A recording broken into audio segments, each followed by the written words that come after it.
Subscribe कीजिए हमारे channel Kamal Jain's English classes को और साइड वाले बेल आइकन को ऑल पर सेट कर दीजिए ताकि आपको सभी नोटिफिकेशंस मिलते रहें।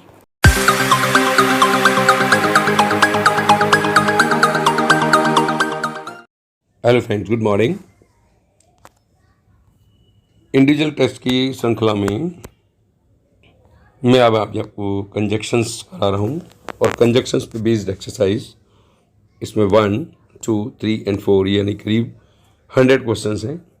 तो चलिए बिना किसी फॉर्मेलिटी के सीधे सीधे स्टार्ट करते हैं। पहला क्वेश्चन है आपका एक्सरसाइज नंबर 1 में, she was intelligent she was poor. यह कॉमन सेंस है। अगर कोई व्यक्ति इंटेलिजेंट है लेकिन वो गरीब है तो इसलिए वो पढ़ाई नहीं कर पा रहा, तो इसलिए इसमें कंट्रास्ट आ रहा है, अपोजिट आ रहा है, इसलिए इसका ऑप्शन है ना वो आंसर बट लगेगा। ही वेटेड फॉर मी, उसने मेरा इंतजार किया। कब तक? जब तक मैं वापस नहीं आया, और जब तक मतलब जिस समय तक, तो इसलिए हमें अनटिल का प्रयोग करना होगा। अगला क्वेश्चन है द पेशेंट हैड डाइड। मैंने आपको बताया था कि अगर सेंटेंस में बिफोर आता है तो हैड पहले आता है, इसलिए इसमें बिफोर का प्रयोग होगा। चलिए अगला क्वेश्चन है 5 years हैव पास्ड। 5 वर्ष गुजर चुके हैं। I left the college. अगर यहाँ समय दिया हो तो बीच में सिंस लगने पर पहला प्रेजेंट परफेक्ट और दूसरा पास्ट इंडेफिनिट बनता है। तो 5 years have passed since I left the college, तो आंसर इसका सिंस होगा। Neither the father, common sense है, नीदर के बाद नोर आता है। चलिए अगला क्वेश्चन, बोथ के बाद हमेशा एंड आता है तो इसलिए एंड होगा।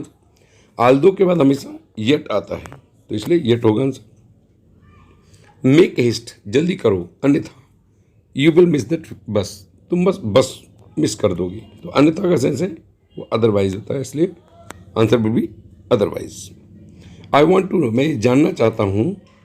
Has called out my name, कुछ ने मेरा नाम पुकारा। तो हैज़ अगर बढ़ दिया तो मुझे सब्जेक्ट चाहिए और सब्जेक्ट हु होता है। अगला है question, it is costly you yet we have bought it. Yet लगा हुआ है तो कॉमन सेंस है, इफ के बाद तो येट आ ही नहीं सकते, तो although is the correct answer. चलिए अगला क्वेश्चन है हार्डली। हार्डली के बाद हमेशा ध्यान रखना है व्हेन लगता है, कभी कभी बिफोर भी लग जाता है। तो हार्डली हैड इन्वर्जन भी होता है यहाँ। Hardly had we reach the college when the bell rang, तो आंसर है व्हेन। चलिए मेक हे ये प्रोवर्ब है, make hay while the sun shines. जब सूरज चमक रहा हो तभी हमें घास सूखने डालना चाहिए, अर्थात जब लोहा गर्म हो तभी हमें हथौड़ा मारना चाहिए। तो इसका आंसर है वो वाइल, यानी make hay while the sun shines. चलिए क्वेश्चन नंबर 13 पे चलते हैं हम। क्वेश्चन नंबर 13 बोलता है सी इज नॉट ओनली, तो नॉट ओनली के बाद कॉमन सेंस है बट ऑल्सो लगता है। अगला द पीपल नो, लोग जानते हैं दैट गॉड इज ऑलमाइटी, कि भगवान सर्वशक्तिमान है, तो answer will B that. You should not touch the electric wire, तुम्हें इलेक्ट्रिक वायर नहीं छूना चाहिए जब तक कि तुम केयरफुल नहीं हो। तो जब तक यानी जिस समय तक, तो हमें शर्त नहीं बल्कि समय के लिए कंडीशन लगानी पड़ेगी, तो until is the correct answer. No sooner did, no sooner वालों में इन्वर्जन होता है और दूसरे सेंटेंस को जोड़ने के लिए, दूसरे क्लॉज को जोड़ने के लिए हम देन का प्रयोग करते हैं, और देन की स्पेलिंग भी ध्यान रखना है THEN, तो आंसर विल बी फर्स्ट यानी THEN। द थीफ रैन अभी, चोर भाग गया। ही शुड बी कॉट, कहीं ऐसा ना हो कि उसे पकड़ लिया जाए। तो अगर ये शुड लगा हुआ है तो हमें लेस्ट का प्रयोग करना होगा। चलिए अगला क्वेश्चन है, ये कंडीशनल पर बेस्ड है। यदि तुम आओगे तो मैं जाऊंगा, तो यदि यानी इफ़, इसमें इफ़ का प्रयोग होगा। ईदर के बाद हमें और का प्रयोग करना होता है। ही वुड रेदर डाई, वह मर जाना पसंद करेगा पर भीख नहीं मांगेगा। तो रेदर के बाद हम टू कभी नहीं बल्कि देन का प्रयोग करते हैं, तो आंसर इसमें देन लगेगा। तो एक्सरसाइज नंबर 1 हुआ। चलिए एक्सरसाइज नंबर 2 पे चलते हैं। एक्सरसाइज नंबर 2 में देखिए ऑप्शन दिया है ब्लैंक, फिर यू, फिर ब्लैंक, यानी या तो अब और एल्सो लग नहीं सकता, तो ईदर यू और योर पेरेंट्स, तो इसलिए इसमें आंसर ईदर यू और योर पेरेंट्स। अगला देखिए नॉट ओनली बट ऑल्सो, और ऑल्दो और येट। अब वो ये कह रहा है कि यू आर रिच, आप धनवान हैं, लेकिन यू आर निगार्डली, आप कंजूस हैं। तो आंसर आएगा although you are rich yet you are niggardly, तो आंसर विल बी सेकंड। अगला आपका you are a nice guy as everybody loves and admires. तो यहाँ पर बोले ये आप एक ऐसे अच्छे लड़के हैं, सच सच आर, सेम नहीं लगता, सेम तुलना के लिए लगता है, हार्डली देखते ही हमने वैन लगाना है, तो answer will be second. I do not doubt, जब हमें डाउट नहीं है अर्थात मैं निश्चित हूँ तो दैट लगेगा, और अगर मैं डाउट रखता तो वेदर लगता है, तो इसलिए इसमें दैट आंसर आएगा। अगला क्वेश्चन, यू हेल्प मी और नॉट, चाहे तुम मेरी मदद करो या नहीं करो, तो चाहे का सेंस है वो वेदर में लेता है, वेदर यू हेल्प मी और नॉट, तो answer will B first. It was 8 years ago, 8 वर्ष गुजर चुके हैं, आई स्टार्टेड टीचिंग। अब 8 वर्ष मतलब समय, या 8 लिखा हुआ साइट नहीं है, 8 years ago जब मैंने टीचिंग स्टार्ट किया, तो वैन, क्योंकि समय के लिए हम वैन का प्रयोग करते हैं। इज़ नॉट श्योर, अब यहाँ पर क्लियर है कि वो श्योर नहीं है, डाउटफुल है, और डाउटफुल है तो फिर दैट नहीं लगा सकते, हम वेदर लगाएंगे, तो आंसर इसमें वेदर लगेगा। चलिए क्वेश्चन नंबर 9 की तरफ चलते हैं। क्वेश्चन नंबर 9 में देखिए, he had done nothing here, उसने यहाँ पर कुछ भी नहीं किया सिवाय, और सिवाय के लिए हम क्या लगाते हैं, बट लगेगा, but play chess. I left India, मैंने इंडिया छोड़ दिया, कब, जब मैं 50 वर्ष का था, when I was 50, when is the correct answer. He talks, वह ऐसे बातें करता है मानो वाली स्थिति में हम एज इफ या एज दो का प्रयोग करते हैं, तो as if is the correct answer. God is merciful, भगवान दयालु है और वह सबकी मदद करता है, हम ये नहीं बोलेंगे भगवान दयालु है इसलिए मदद करता है, तो इसलिए एंड का प्रयोग होगा इसमें, तो answer will B God is merciful and he helps all. चलिए, आई एम कंसर्न, लोग कहते हैं जहाँ तक मेरा सवाल है, और जहाँ तक के लिए बोलते हैं एज फार एज, तो as far as my concern, answer हो जाएगा पहला। रवि इज सो क्यूरियस, वह इतना क्यूरियस है, और जितना उसका मित्र, तो कंपैरिजन होने में सो और एज का प्रयोग करते हैं। सी आस्ड, अगर पूछा है उसने तो दैट तो लग ही नहीं सकता, इफ या वेदर लगता है, इंटरगेटिव में आपने डायरेक्ट इनडायरेक्ट में पढ़ा भी होगा। अगला है difficult it was, although difficult it was I will do it, यद्यपि ये बहुत कठिन है फिर भी मैं करूँगा, तो ऑल्दो यानी कंट्रोवर्सी हो रही, इसलिए ऑल्दो का प्रयोग होगा। He has lots of money, उसके पास बहुत सारा धन है, ही विल नॉट स्पेंड, लेकिन वो खर्च नहीं करेगा, तो इसलिए बट करेक्ट आंसर होगा। He had completed this work, वो अपना कार्य समाप्त कर चुका था, कब, जब टीचर आया, अब हेड लगा हुआ है तो डेफिनेटली बिफोर का प्रयोग होगा। चलिए अगला क्वेश्चन है, जब तक कि सुबह नहीं हो जाती you will stay with us, तो बोले जब तक कि सुबह नहीं हो जाती, अनटिल और टिल इट इज़ मॉर्निंग, और you will stay with us, जब तक तुम मेरे साथ ठहरोगे, जब तक कि सुबह नहीं हो जाती, तो नहीं के सेंस में अनटिल, इसलिए until is the correct answer. चलिए अगला क्वेश्चन है 20 नंबर में देखिए, I can not help you, मैं आपकी मदद नहीं कर सकता, यू स्टॉप गोइंग देयर, जब तक तुम वहाँ जाना शुरू नहीं करोगे, या जब तक जाना बंद नहीं करोगे, तो जब तक मतलब समय का सेंस है या शर्त का। I can not help you, मैं तुम्हारी मदद नहीं कर सकता, यू स्टॉप गोइंग देयर, जब तक वहाँ आप जाना बंद नहीं करोगी, तो ये मेरी शर्त है, समय का कोई चक्कर नहीं, इसलिए unless is the correct answer. चलिए अगले क्वेश्चन नंबर 20 पर चलते हैं। क्वेश्चन नंबर 20 एक्सरसाइज नंबर 3 है, 20 ही क्वेश्चन थे इसका मतलब उसमें। चलिए अगला, ही वॉज टायर्ड, वह थका हुआ था, ही वेंट होम, इसलिए वो घर चला गया, तो therefore is the correct answer. Do you know, क्या आप जानते हो, ही वॉज, वह कौन था, तो कौन के लिए हम हु लगाते हैं, तो who he was, sentence simple हो जाता है, तो हु वॉज ही नहीं, हु ही वॉज होगा। अगला, जब तक आप क्षमा नहीं मांगेंगे आई शैल पनिश यू, यानी जब तक आप क्षमा नहीं मांगेंगे, समय का चक्कर नहीं है, शर्त है हमारी, तो अनलेस।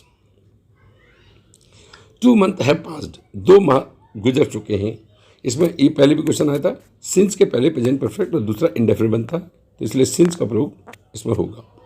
चलो अगला क्वेश्चन है, ही रैन फास्ट, वह इतना तेज भागा कहीं ऐसा ना हो कि बस छूट जाए, तो कहीं ऐसा ना हो मतलब लेस्ट का प्रयोग होगा। I had no other hobby, मेरा कोई भी अन्य शौक नहीं है, सिवाय, सिवाय का मतलब बट, तो इसमें बट का प्रयोग होगा। अगला नन बट या नो अदर के बाद बट ही लगता है। He would have the mobile set rather, तो रेदर के बाद हम कभी भी टू या एज का प्रयोग नहीं बल्कि देन का प्रयोग करते हैं, तो इसलिए आंसर इसका देन होगा। नो सूनर, नो सूनर में एक तो इन्वर्जन होता है और दूसरा इसमें देन लगता है, और देन की स्पेलिंग भी THAN, इसलिए second is the correct answer. Hardly, scarcely, barely when लेते हैं क्योंकि नो सूनर देन लेता है। तो चलेंगे अपन, अगला क्वेश्चन है नंबर 9। क्वेश्चन नंबर 9 में देखिए, इसका असली देखते ही समझ जाइए वैन लगेगा। I have neither written to her nor spoken to her, जब नीदर लिखा हुआ है तो नॉर ही लगाना है।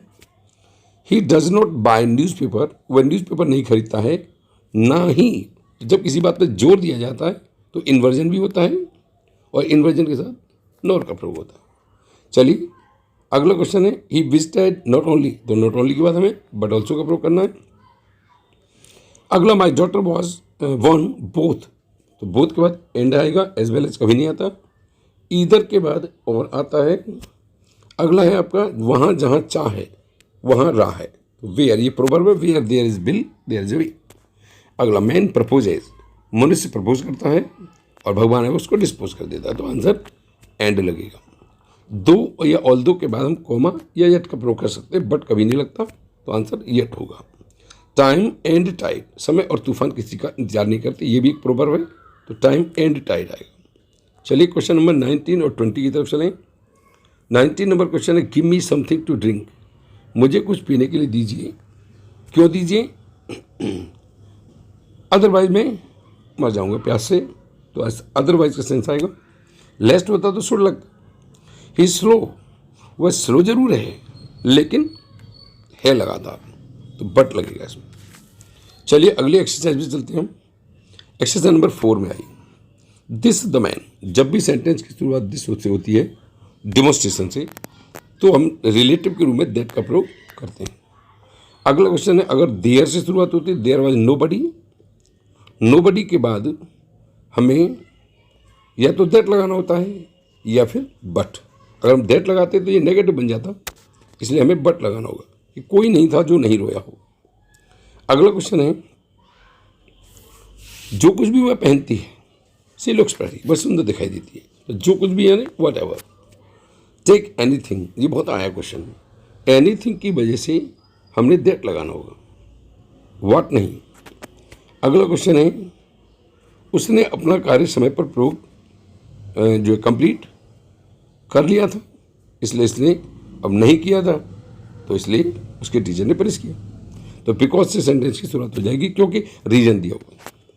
हर चमकने वाली चीज़ सोना नहीं होती, तो ऑल दैट साइंस, इसमें भी कंजक्शन दैट लगेगा।